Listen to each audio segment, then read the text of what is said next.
Water is adequate for those less fortunate, Elena, my daughter's prospective mother-in-law, remarked with a coarse laugh.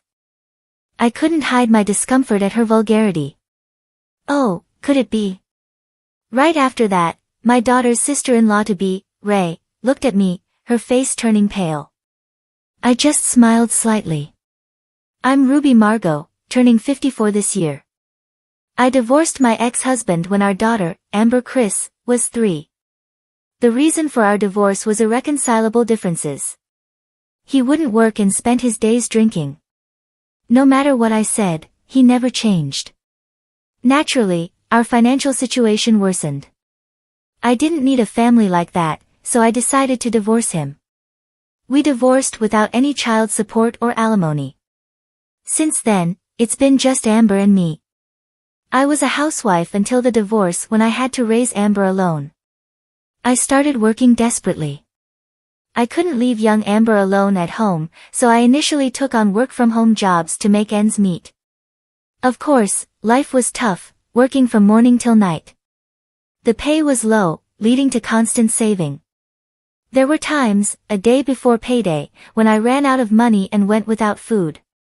Despite the hardships, I managed to raise Amber into adulthood. With Amber becoming a working adult, I found myself with more free time and started dedicating more time to work.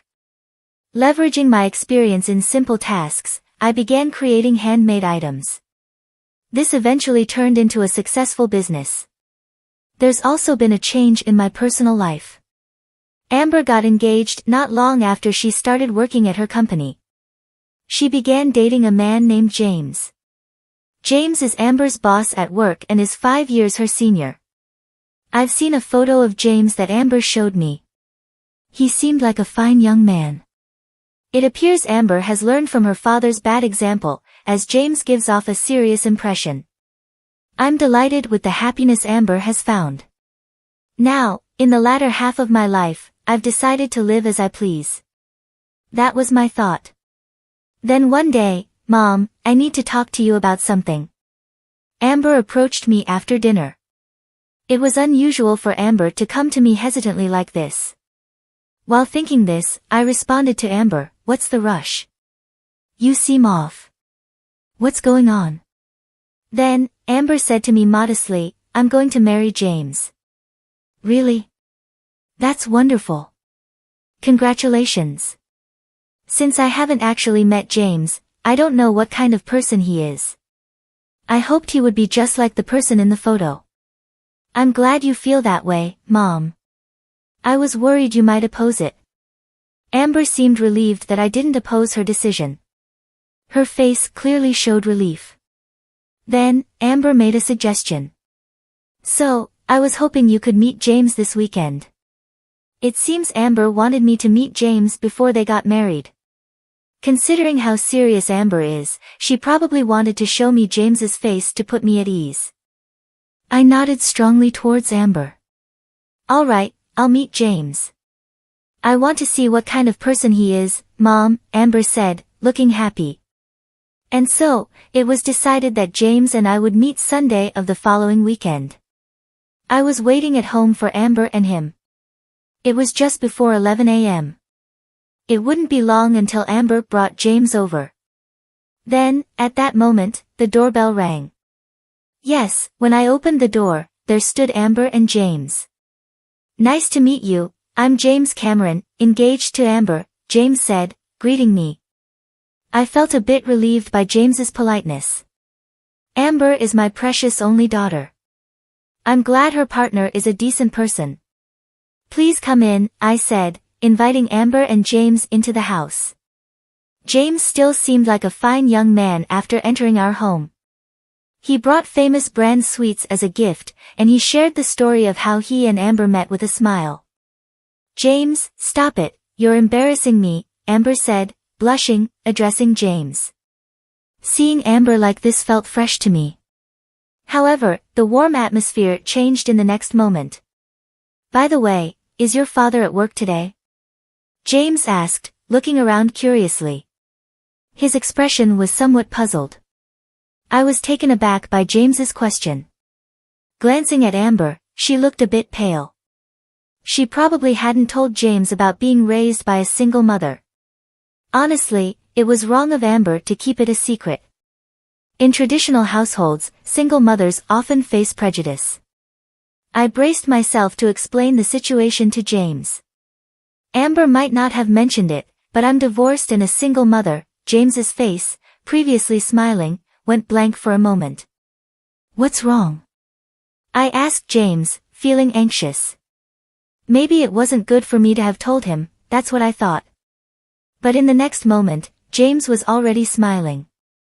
It's nothing, please don't worry, he said, still smiling. Is that so? I said, tilting my head puzzled. Despite being confused by James's change of expression, I didn't press further. After that, the marriage talks proceeded smoothly. Amber seemed to enjoy planning the wedding, asking, what kind of dress should I choose? What color do you think is good for me, Mom, with excitement? Well, maybe a color you like, I responded, but couldn't quite feel at ease. I couldn't forget James's expression from that moment.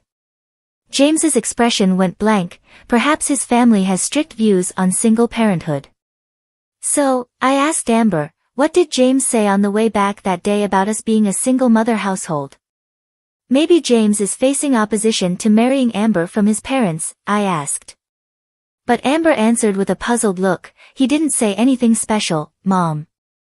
Aren't you worrying too much? Since Amber said that, I couldn't ask anymore. However, my bad feeling proved right. It happened one night, Mom, as soon as Amber returned. She called out my name, her expression was quite dark, and I asked her in surprise, Amber, why such a gloomy face? Did something happen? Even though I asked, Amber remained silent. It was unusual for the optimistic Amber to look so troubled. After a while, Amber hesitantly began to speak. Actually, it seems James's family isn't too pleased about our marriage, Amber said, looking sad. Why? Because we're a single mother family? I exclaimed. They think James will struggle because we're poor and from a single parent home. That's an awful thing to say. It would be very, very hard to hear such things from the in-laws. I asked Amber seriously, did James's mother say that? Kristen nodded silently. I was outraged by the turn of events. Just because we're a single mother family doesn't mean they should assume we're poor. We've had our struggles, but now we live a normal life. I work as hard as any man. Then Amber told me something unbelievable. James's sister also said some things. I asked Amber. What? She said we're just after James's money, that it's impossible for them to accept us as family. Amber answered, looking disheartened. Her face looked incredibly lonely. Amber must have been deeply hurt by these direct comments. It's terrible that they would say such things about me without even meeting me. I can't believe James's parents, I said. What did James say at that time? I asked Amber. And I remembered James's expression when he came to our house the other day. Maybe his expressionless face was because he imagined his family's reaction. It seems James defended me. His family has quite a prejudice against single mothers. I started to worry about the future. Then Amber said, James defended me. After all, I work at the same company as James, so there's no way I'd ask for money. I felt relieved. If James is on your side, that's reassuring. I found myself saying that without thinking. If James had sided with his family instead of defending Amber, I would have been worried about her future. She would probably continue to face unpleasant remarks from his family. But if James is on her side, it felt somewhat better. A few days later, Amber suggested having a family meeting with James's family before the wedding. Mom, I want to have a family meeting with James's family before the wedding. I'm really sorry, according to Amber, it was Elena's suggestion. You should greet your fiancé's parents at least once. Your mother has that much common sense, right? She was told. James and I couldn't exactly refuse. I'm really sorry, Amber said, apologizing and being considerate of me. For Christ's marriage introduction, we are meeting with his family. Honestly, I have no idea what they might say. I don't really want to go, but it seems right to follow through with the courtesy. It's okay. I responded with my agreement. Then, the day of the marriage introduction arrived. Amber and I went to a restaurant near his parents' house. The reason for a restaurant, as Amber told me, was because Elena had said, "We can't have you in our house when you're not married yet. There's a fine dining restaurant nearby that we won't it."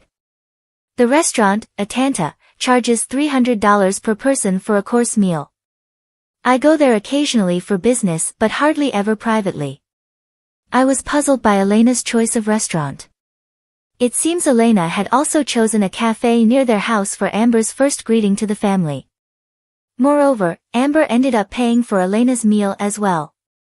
According to Elena, it's only natural since you're becoming my son's wife. Apparently, Nicholas reimbursed the meal cost later. Why does Elena act so arrogantly even though she's the one inviting us for the marriage greeting? I couldn't help but feel uncomfortable. But if I, as Chris's mother, refuse now, Amber will surely be criticized for being rude. After getting married, Amber might end up feeling uncomfortable. So, reluctantly, I accepted the proposal.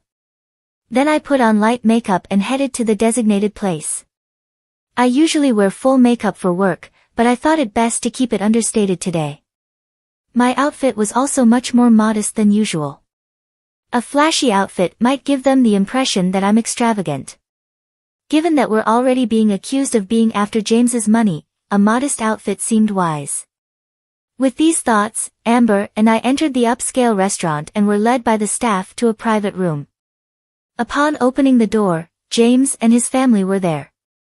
"Amber, Ruby, thank you for coming today," James greeted us politely.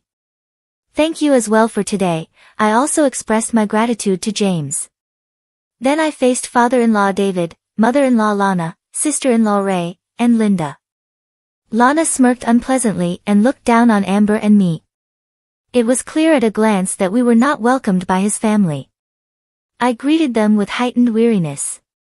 "Thank you for giving us your precious time today. I'm Ruby, Amber's mother." "It's a pleasure to meet you," I said. Then Elena said with a nasty smile, "I'd rather not have any further association, you know, Mom." James admonished Elena, but she didn't seem to care. Just being from a single-parent family is problematic enough. You must be struggling with money. Even your clothes are so plain, Elena scrutinized my outfit from top to bottom and said.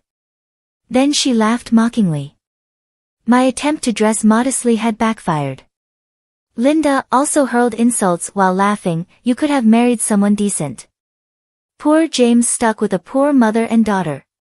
I was irritated by Ree's comment. Such remarks were too rude for a first meeting, but I couldn't disrupt Christ's marriage. "Excuse me," I reluctantly took my seat. Perhaps because I didn't retort, the in-laws looked at me as if they found me amusing. Amber looked at me with concern. James seemed a bit angry at his family's lack of manners. His brows were furrowed, unaware of his demeanor.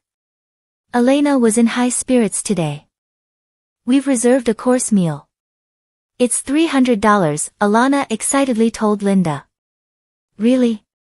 I'm looking forward to it because the courses here are so expensive. We have to eat a lot," Linda was giddy with excitement. David nodded happily as well. After a while, the staff brought the dishes.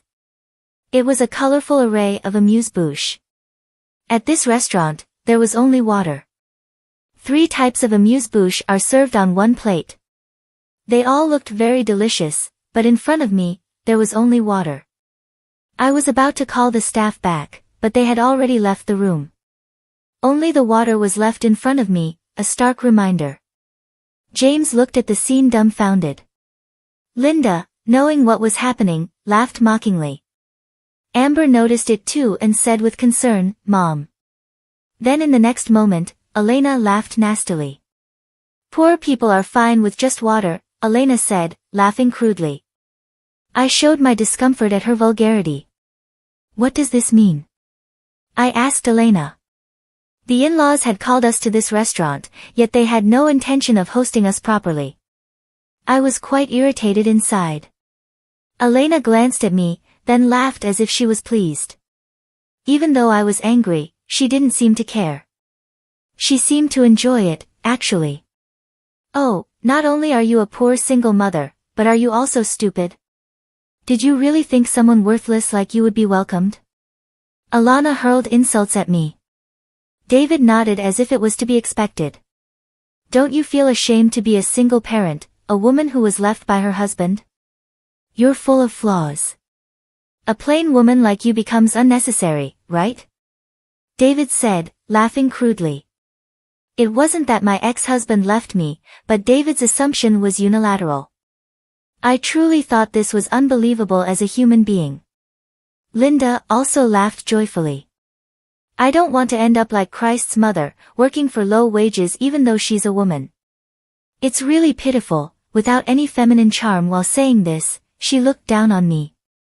Mom, I'm sorry. Amber looked like she was about to cry. She must feel responsible for putting me in this difficult situation. Amber was looking down. I had reached my limit of patience being looked down upon like this. I couldn't stay quiet any longer. It might be time to fight back. At that moment, enough already. All of you ganging up on Christ's mother. Aren't you ashamed as adults? James yelled loudly. I was surprised that James stood up for me. James and Amber also looked surprised. James was red-faced and angry at his family. However, Elena and the others showed no remorse.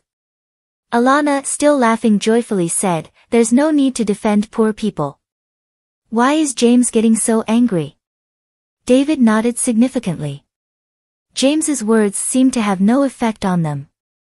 I could only be dumbfounded by his parents. They must lack common sense. It might be time for a counterattack. I had a last resort that would surprise the in-laws. At that moment, Ray started to look at my face. I ended up glaring at Linda. Then Ray muttered, "Oh, could it be?" Right after that, Ray looked at me and her face turned pale. It seems she finally realized who I really am. I let out a slight smile. Linda, looking at me, was trembling. No way. Noticing her reaction, David asked Linda with a puzzled look, "What's wrong with you? You've been acting strange for a while." Alana also looked at Linda, surprised. "You're as pale as a ghost. Are you feeling okay?" Alana spoke to Linda with concern. Still, Linda's trembling didn't stop. Given the truth, Linda realized it's understandable. Then Ray asked David, "Dad, your company's Globe Crafts, right?" Linda looked at David seeking confirmation. Globe Crafts is a small to medium-sized enterprise with about 100 employees. The salaries aren't comparable to those of major companies, and I am familiar with Globe Crafts. The reason I know it is because it's related to my work, David said with a laugh. What's this all of a sudden? I might look like this, but I'm working hard as the sales manager, and David continued, I used my connections to hire you as a part-time worker in our company, didn't I? Be grateful, David said, laughing. That's right, Linda's face fell, looking resigned. David asked Linda, puzzled, but why are you asking this? Are you trying to show off because this poor person is likely employed on a non-regular basis and you work as a regular employee? David looked down on me with a disdainful gaze. This man is about to face a dire situation, I vowed in my heart. Then Linda sighed lightly and began to speak. Dad, don't you know the company's clients? David asked, puzzled. Alana looked stunned. Being a housewife, she didn't seem to understand much. Linda hesitantly explained, I've met Amber's mother before inside the company. She was wearing more makeup then, and I didn't recognize her right away. David seemed confused. What do you mean inside the company? I'm sure I remember the faces of the employees, including part-timers, but there's no older woman like that. I frowned at being called an older woman, but it seems David was too preoccupied to notice. Trying desperately to remember as he heard, inside the company, however, I haven't spoken directly to David, so it's understandable if he doesn't remember. As I thought this, Linda began to apologize. Amber's mother, I'm really sorry for what happened. Seeing Linda's behavior, the in-laws began to get agitated. Why apologize? There's no need to say sorry to such a poor person, Elena said. That's right, don't you have any pride? Apologizing to a poor person like this, David shouted at Linda. Linda glared sharply at her parents. Dad, Mom, Amber's mother is actually very wealthy, much more than Dad could ever be. Linda's statement must have been unexpected. David glared at Linda, being told such a thing by his own daughter. Ilana, too, reacted to Linda's statement with, how could you say that, screaming almost hysterically. Linda said with a resigned attitude, because Amber's mother is the president. I've served her tea in the company's reception room, you know. You know, Roland's bags, right? David froze upon hearing that name, then he turned his neck to look at me. I deliberately smiled. David's face turned pale. Roland's bags, isn't that the brand the president finally convinced for a collaboration that's supposed to happen? Then Elena screamed, Roland's bags. That's the one with bags in department stores, right? Even my bag is from there, Elena said, looking over her bag multiple times. When we entered this restaurant's private room, I noticed a familiar bag. Ilana was holding it carefully under her chair. It's a breach of manners in a high-end restaurant, but it must be her favorite bag. I told Ilana with a smile, that's a magazine giveaway, isn't it? I'm honored that you're using my brand. Ilana's face turned red, then she looked down embarrassed. She must feel ashamed. I took out my business card from my card holder. I am Ruby Rollins, the representative of Roland Bags. The in-laws scrutinized the business card carefully. To think you were actually the president, David was trembling as he looked at the business card. Ilana looked incredulous. I watched the two staring silently at the business card and said, we were supposed to collaborate with Globe Crafts, but it seems like that collaboration won't be possible anymore. Such a shame. Hearing this, David looked disturbed. Why? That collaboration is the most important project the president has been working on. If we cancel it, our company will. David said, trembling with fear. What's going on? Elena asked David, confused.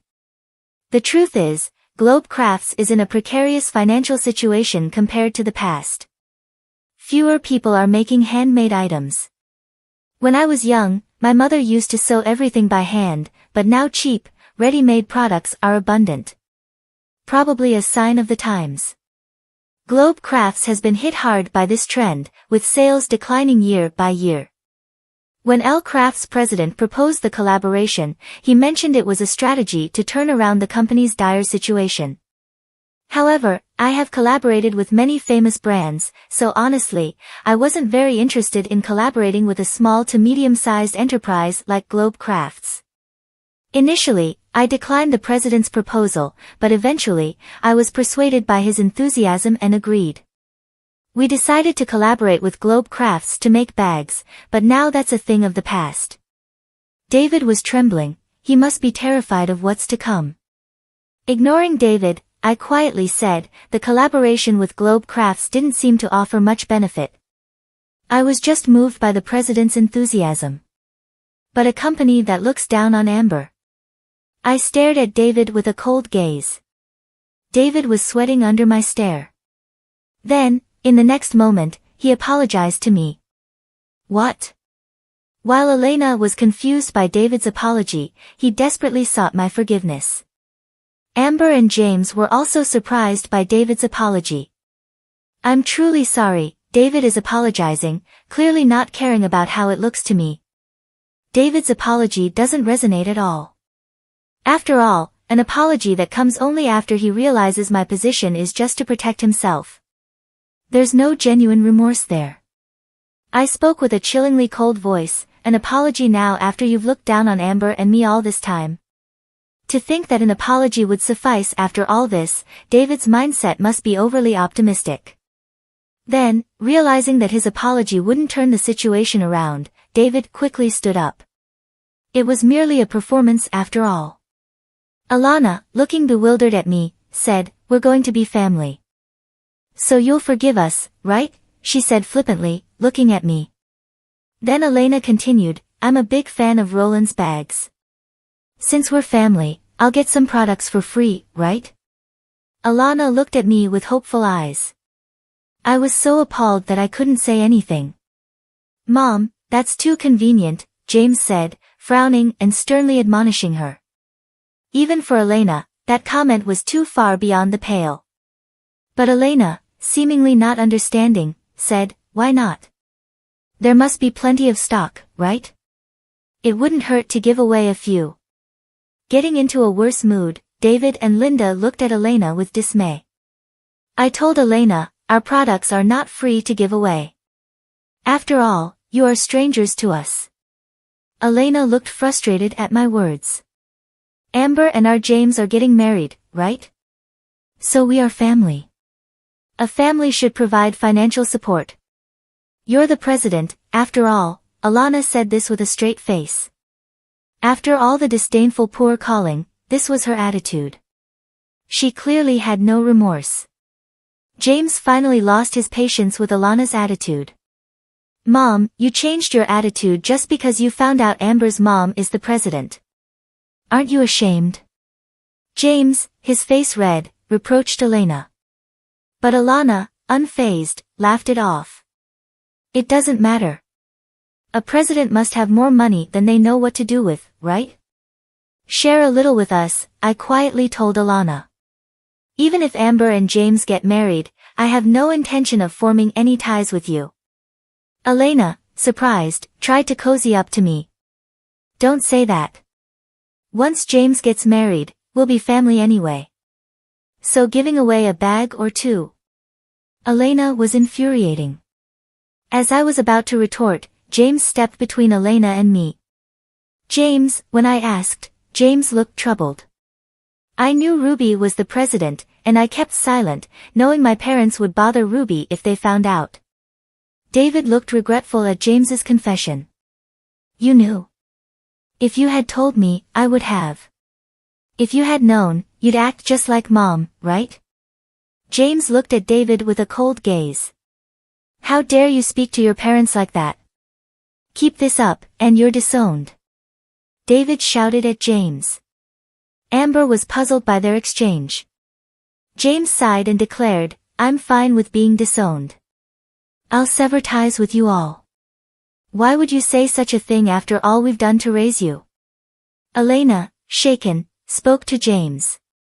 David and Linda, stunned, stared at James. They hadn't expected him to say he'd cut ties. "I want to cherish Amber going forward. I don't need a family that disregards Amber and Ruby." James. Elena collapsed in tears. David and Linda stood there dumbfounded. Being disowned by their beloved son must be incredibly hard, but that's solely the responsibility of Elena and the rest of the in-laws. Live with your regrets. "I'm sure you'll struggle in the future," I said, smiling lightly. Then Amber joined in with my statement. "We won't even tell you if we have children," she said directly to her in-laws. "Please spare us that," Alana cried out in agony. Amidst this, James murmured, "Being a family." At his words, David and Linda tried to cling to us, their faces about to cry. Ignoring such in-laws, Amber, James, and I left the restaurant.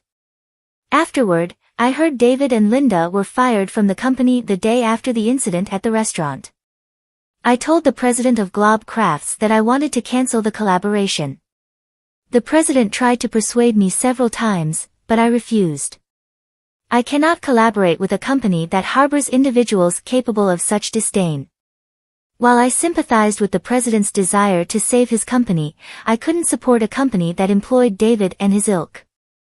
I explained the situation to the president. Then the president became furious. Apparently, the president has a daughter about Amber's age and couldn't forgive David and Linda's actions.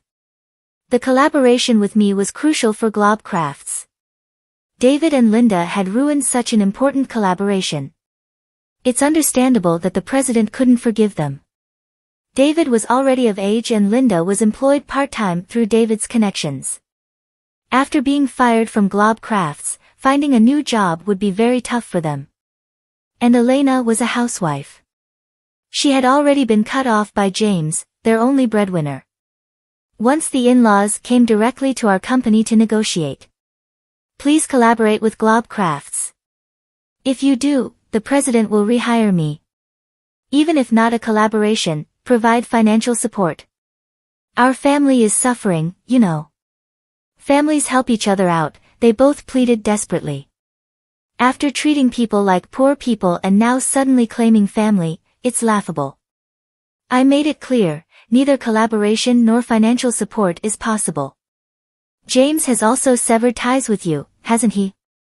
Please leave now. But the in-laws wouldn't leave. Trying somehow to cling to me, I firmly told the in-laws again, never appear in front of me again. If I see you again, I'll call the police. Perhaps because I mentioned the police, David said, please, not the police. We won't come again, and left with Alana. The in-laws' clothes were dirty. They probably weren't living well. They, who had once scorned others as poor, it's purely their own fault. Apparently, Linda has since lived almost entirely shut in, struggling to find a job and unlikely to marry, despairing about the future. Linda barely leaves her room. Her future seems to hold nothing but despair. 3 years have passed since then. Now Amber, James, and I live together. Ideally, as newlyweds, Amber and James should live alone, but James said, I think it's safer for Amber if she's with you in case of anything, and they decided to live with me. James, busy with work, often helps with household chores alongside Amber. I'm truly grateful. And a significant change has occurred for the three of us. One day, Amber approached me with a serious look. Mom, worried something might have happened to Amber, I became anxious. Then, in the next moment, she smiled. It looks like I'm going to be a mom, Amber joyfully stroked her belly. That's wonderful, Amber. Congratulations. Delighted, I hugged Amber. James smiled happily beside Amber and me. I'm sure various things will happen from now on, but if it's us, we can surely overcome them. I'm also looking forward to meeting the new grandchild, imagining our happy future. A natural smile spread across my face.